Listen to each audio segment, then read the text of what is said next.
Hey, philosophy students. Hope you're doing well. And I've been getting some good work from you guys. So keep it up. And we don't have that much longer to go. Hopefully, as things get relaxed here, some more things will be happening for you. I'm on your side. I think about you all the time. I just said to David, who emailed me, that I just miss our interactions and talking and conversations and all that. So I probably say the same thing every lesson, but I mean it. That's why it kind of just occurs to me. As and as you finish these assignments, just continue to email them to me, and we'll be all good. I wish we had more time to really get into these issues because I think you'd benefit a lot from them. But today, I'm just going to continue to go through fallacies in conversation, along with the other side of rationalism, which is imperialism. Now, it's not imperialism, sorry, that's my other class. This would be empiricism, not empiricism. Okay, so today we're going to look at confusion and incorrect inference. So this is when we hear a word that either sounds like another word, or just by the way the word sounds, we think it means something other than what it does. So this happens in conversations a lot, very often. Let me give an example. I'm hoping I get a chance to conversate a lot over the next few days.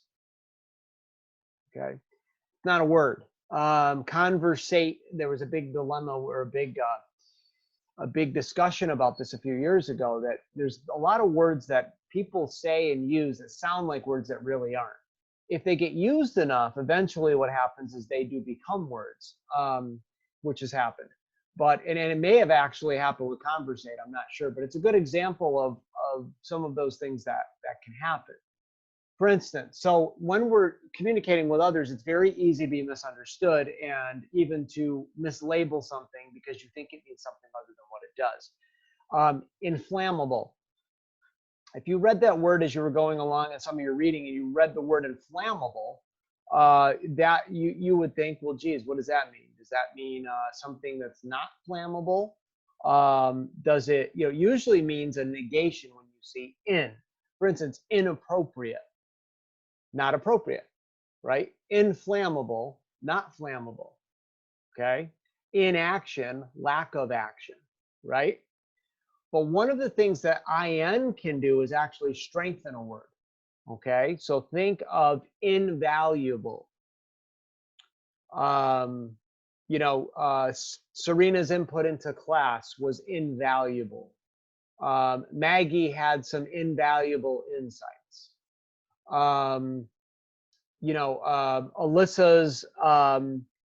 Alyssa's inaction was astounding, right? That's the other way. But this idea that we often think that words, because we see an in in front of them, mean something other than what they do. Actually, inflammable and flammable are synonyms. They're synonymous with each other when you use them. So if you don't pay attention to things like that in conversation, you can easily be misled. And one of the things I think in your generation that's more trying for you than it is for me, I still really enjoy to read a lot, like the written word.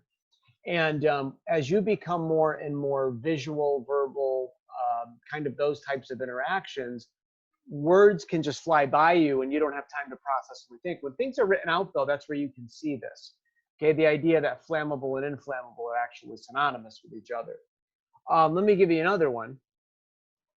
The judge was disinterested during the opening phases of the trial. Well, if they were my judge, what's going on in my head is like, I don't want a disinterested judge. I want a judge that's very interested in what's happening and is invested with their attention and time.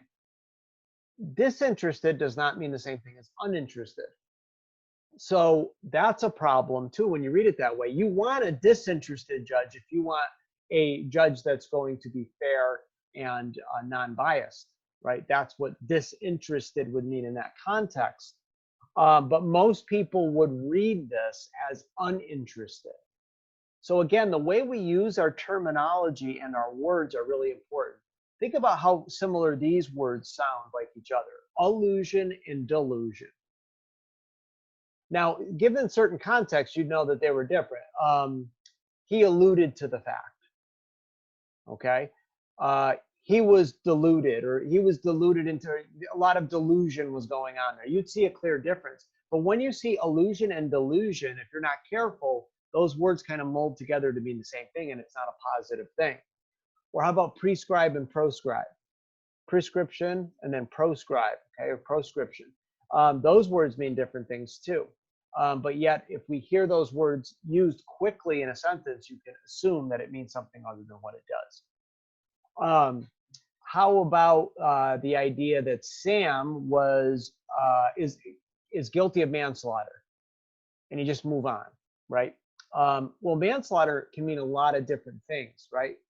So, and I hope this never happens to you or anybody you know, but let's say you were driving your car and somebody stepped off the curb in the darkness, was wearing all black, and you didn't see him, and you ended up hitting the person, and maybe they ended up dying because of it. You could actually be charged with manslaughter, and it was no purposeful thing on your behalf. You weren't drinking, you weren't under the influence of anything, and there were circumstances that clearly didn't help you and caused this to happen. You could be guilty of manslaughter, though, but if you say that in a sentence, it makes somebody sound essentially like a killer, right? Oh, they were convicted of manslaughter back in. And it may not be anything as far as your character goes at all, at least at a level that we would typically use. But that can skew the truth at times, right? How about when we use psychological, especially clinical words? So-and-so is a psychopath.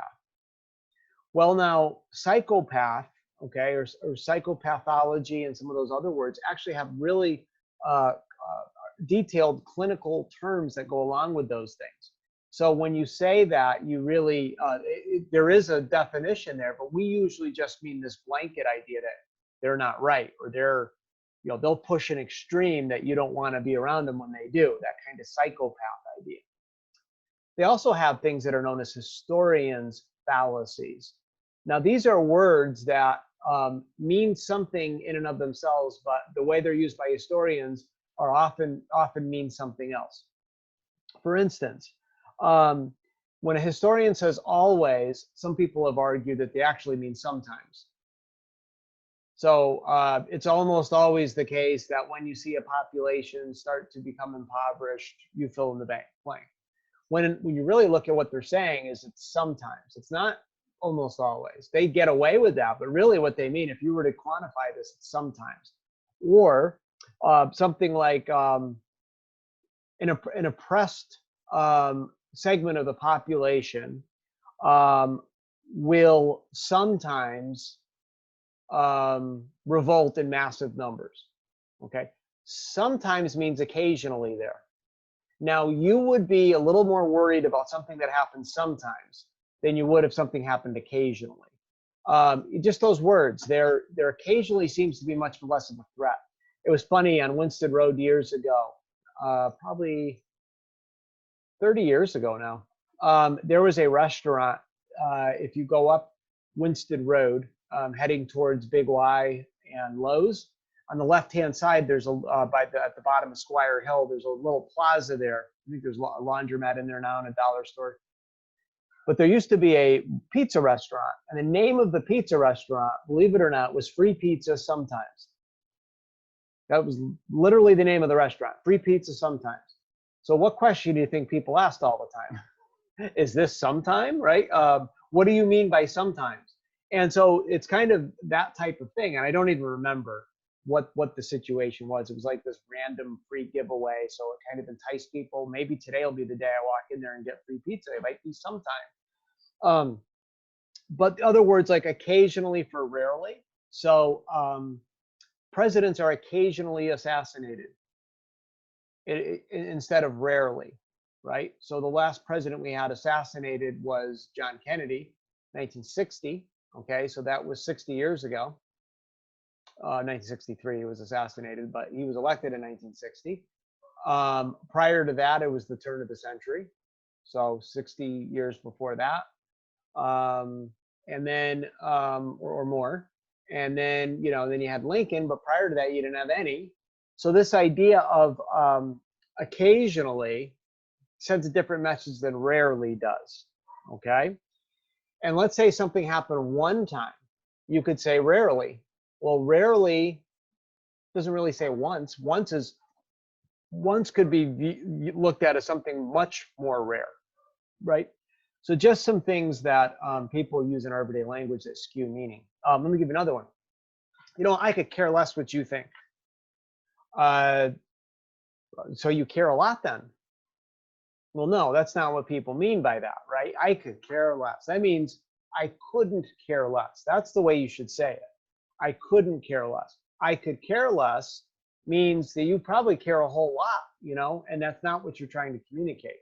But that's a saying in our language that's taken to mean one thing when you're actually saying something else. Another one, this is one of my favorite stories that I heard.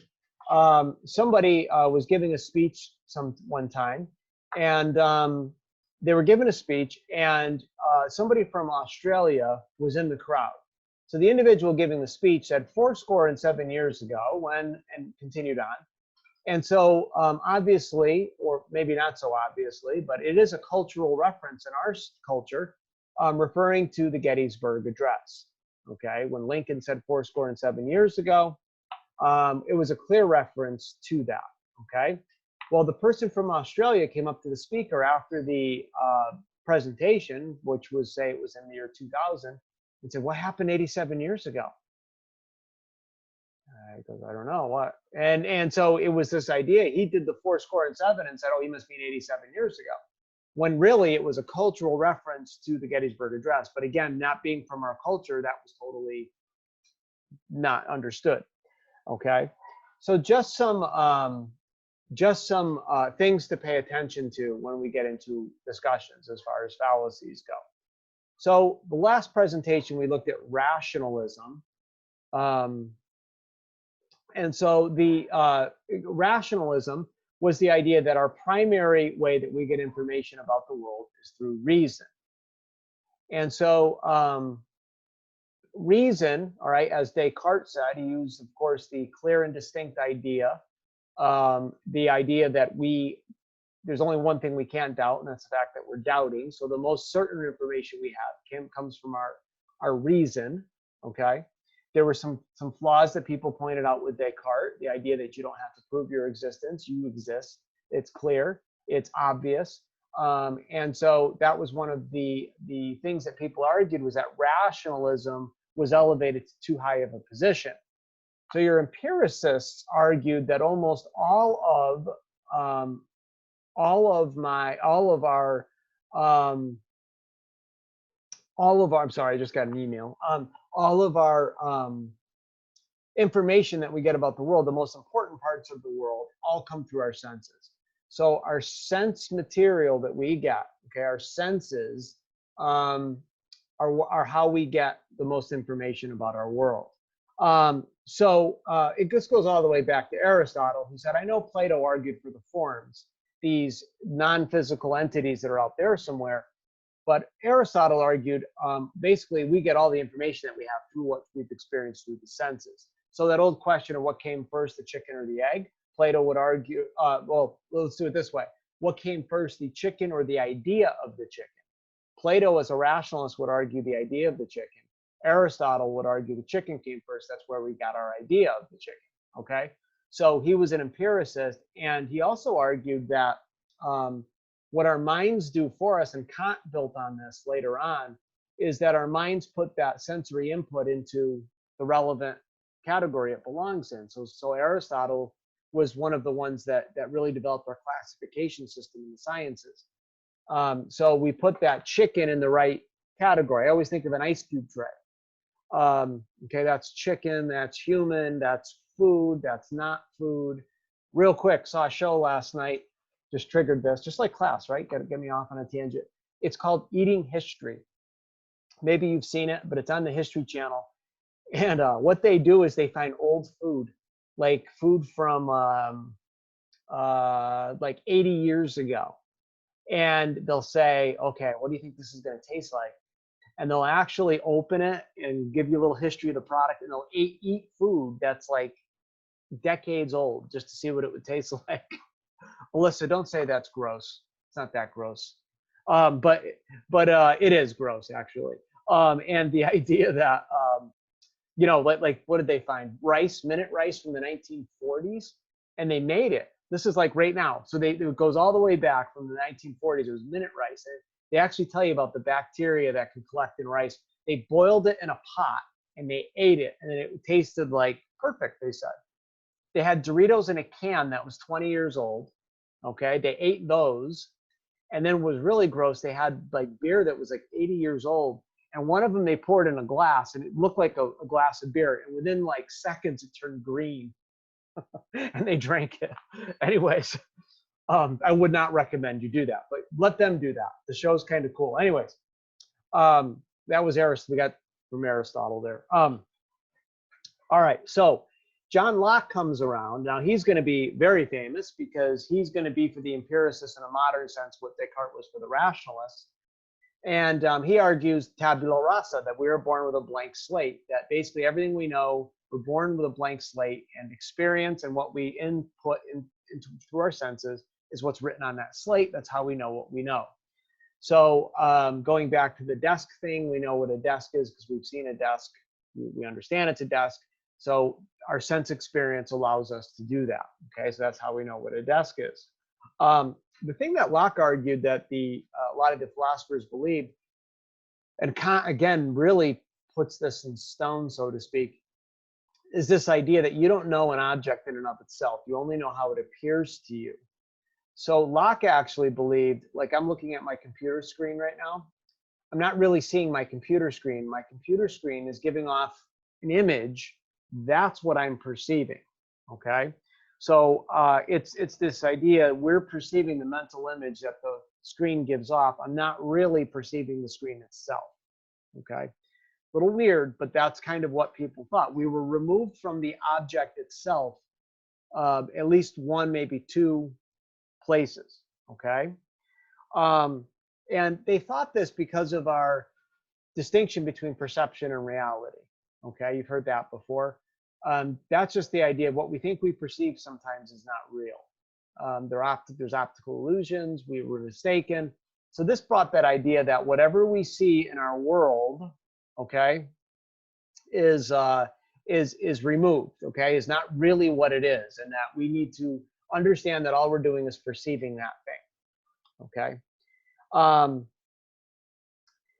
It's almost like the Matrix. If you've seen the Matrix, okay, all the things that we actually perceive only exist in our minds.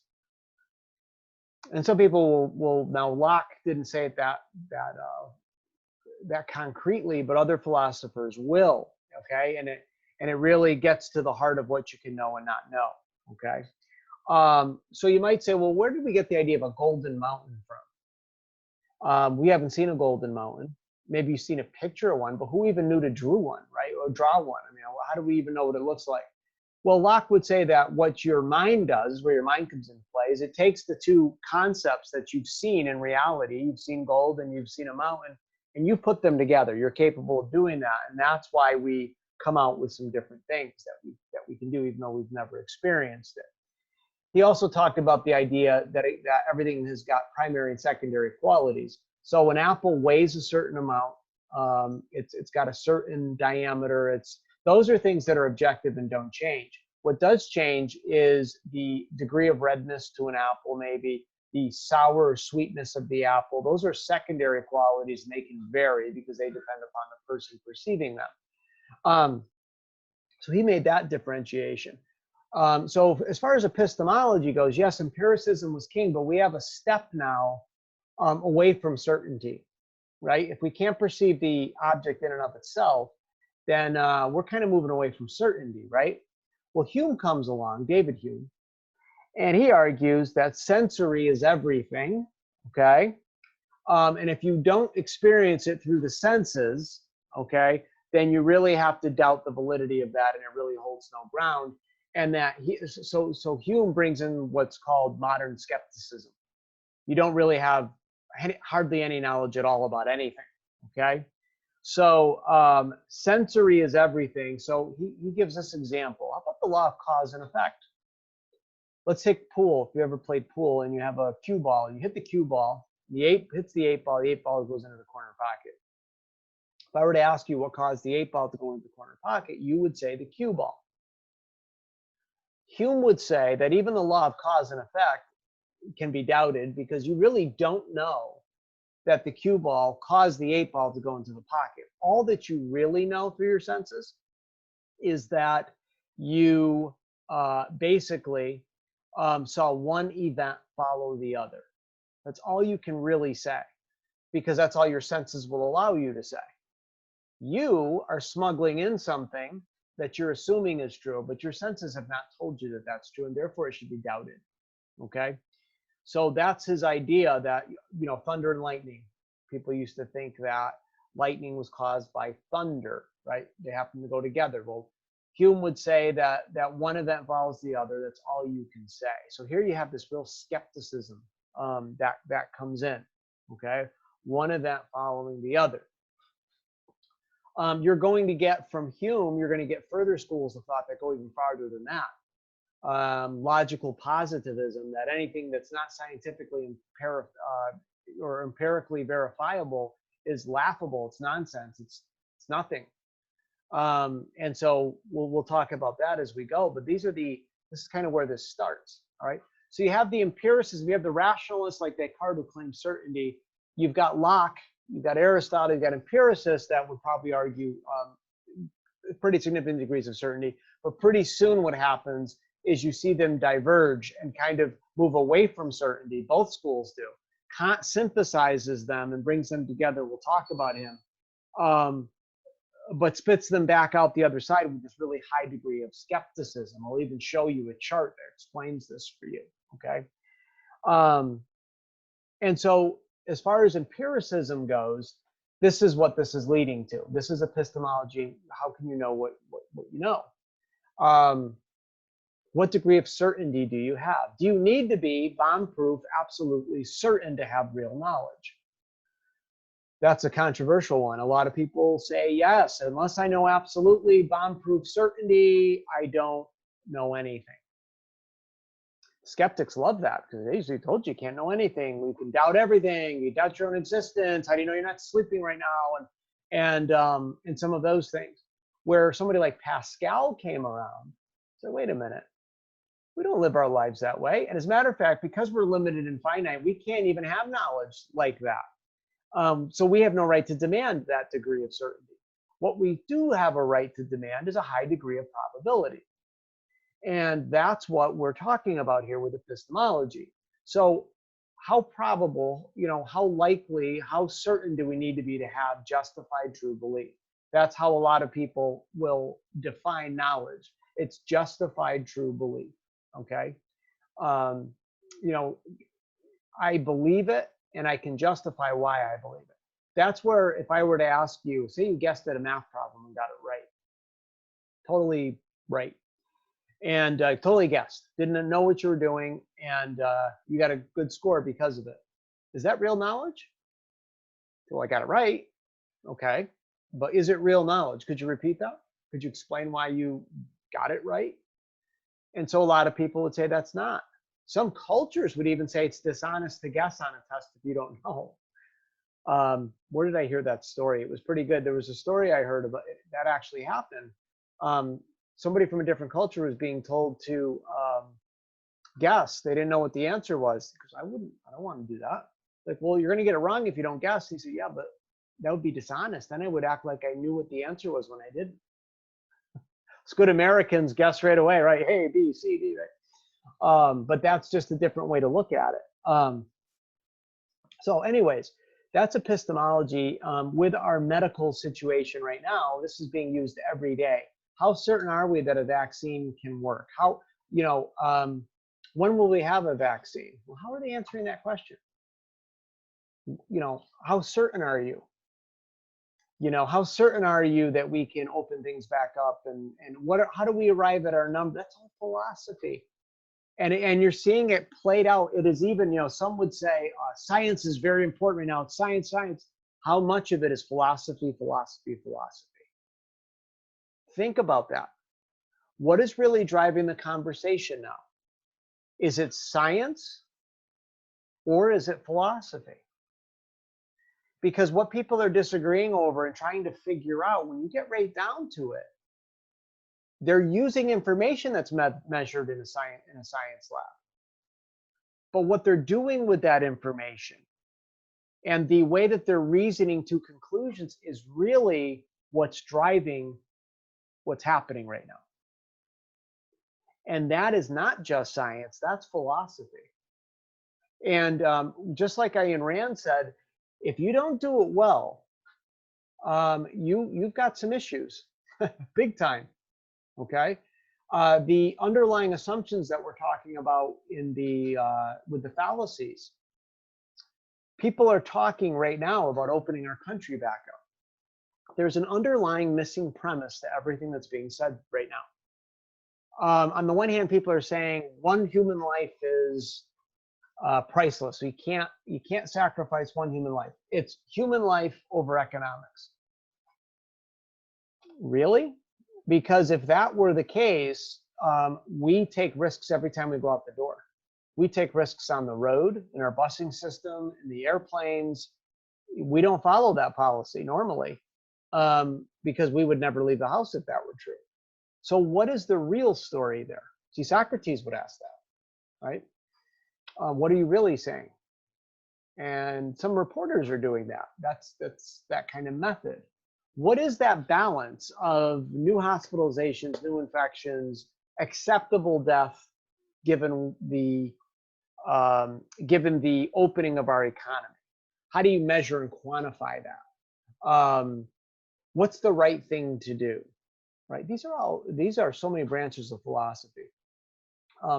Just a little food for thought. I didn't even plan to talk about that, but it's true. So think about that, as we go. Okay. So I'm going to upload. There's going to be some. I have it right here in my book. There's going to be some quotes from empiricists. This isn't going to take you very long. And so all you're going to do is you're going to answer. Well, you can see this. It's upside down to me, but I'm thinking once you see this, it'll be right side up. You're going to interpret. Okay, it's going to say the main idea, and you just list that. Okay, there's 4 of them. Okay, so I'll scan those and upload those for you. It shouldn't take you very long, but you'll see the very words of David Hume and John Locke, and it will help you. Okay, hang in there. Go outside if you can, and let me know again if you need anything. Okay, we'll see you soon.